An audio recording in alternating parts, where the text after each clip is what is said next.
రేయ్, కోసేవాడికి కోడి మీద కోపం ఉండదు.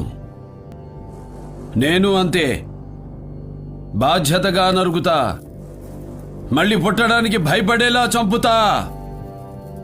కానీ ఇది సమయం కాదు, స్థలం కాదు.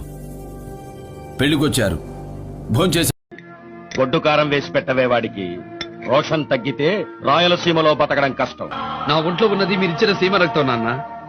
దానికి ఆకలేస్తే ఆహారం తినదు, పౌరుషాన్ని తింటుంది. శభాష్.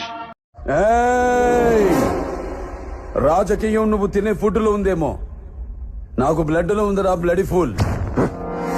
రాష్ట్ర రాజకీయం పుట్టిందే మా ఇంట్లో. నేను దిగితే ఎదురొచ్చేది ఎవడు, ఢీ కొట్టేది ఎవడు?